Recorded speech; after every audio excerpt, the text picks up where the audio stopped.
म्हणजे जे उपोषण सुरू केलेलं आहे दुसरा एक ठेकेदार खासगी कामगारांचा पैसा काय सांगाल याबद्दल? याच्याबद्दल आम्ही ऑलरेडी तक्रारी केल्या ते महिन्यांपासून प्रशासनाला केल्या ते डीडी ऑफिसला केल्या ते आरोग्यमंत्री आबिटकर साहेबांना सुद्धा मी पत्र लिहिलेलं आहे मार्च महिन्यामध्ये आणि त्याच्या माध्यमातून अनेकदा यांच्या चौकशा लागल्या तर त्यांच्या चौकशाचे अहवाल माझ्याकडे आहेत.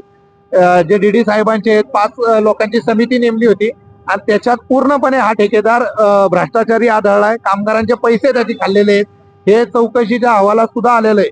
परंतु आमची मागणी एकच होती की हे पैसा मिळणार कधी या कामगारांना आणि त्यांनी किती दिवस म्हणजे त्यांनी आज यांचे वय जर बघितलं किंवा उद्या जर कोणाचं काय होतंय जर उद्या यांच्या आयुष्याला जर बरं वाईट काय झालं तर मग त्यांना पैसा भेटून काय फायदा, ते कोणाला खर्च करणार. पण ते आमचं म्हणणं आहे की सगळ्या गोष्टी क्लिअर असताना तुम्ही लोकांनी तात्काळ वसुलीसाठी आदेश द्यावे आणि त्याच्याकडून वसूल करून ते कामगारांना देण्यात यावे एवढीच विनंती करतो.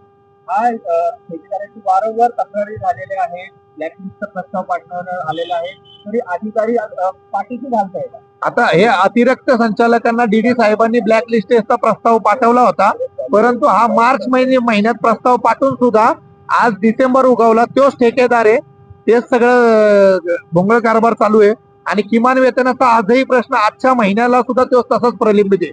माहित नाही की ठेकेदारावर का प्रेशर आणत आहे, ठेकेदाराला जेवढे लाड का पुरवले जातात, परंतु ते किमान वेतन लेबर ऍक्टच्या हिशोबानेच आम्ही पैसे मागतो, कुठलाही एक्स्ट्रा अधिकार मागत नाही की किंवा अनधिकृत तुम्हाला पैसा मागण्या करतो. मनोरुग्णांवर तर अन्याय होतच आहे, सोबतच महिला भगिनी आहेत, कामगार आहेत, त्यांच्या हातावर पोट असतात, त्यांचं पीएफचं सुद्धा खाल्लेलं असा आरोप तुम्ही केलेला आहे. ते कधीपासून होत आहे? 100% कित्येक कामगार, अर्ध्या कामगारांचं त्यांनी 2017 पासून कधी पीएफ भरलाच नाहीये. पण पीएफ कायदा काय म्हणतो, कामगारांच्या 12.5% तुम्ही भरा आणि 13.61% ठेकेदारांनी हिस्सा भरावा लागतो. अर्ध्याच्या वर कामगारांचे फक्त त्यांचे कट केलेले पैसे पीएफ मध्ये भरले गेले. ते कंपनीचा ठेकेदाराचा हिस्सा आजही नाही भरलेला आणि आमचं म्हणणं आहे की ते वसुली करून त्यांना भेटावं.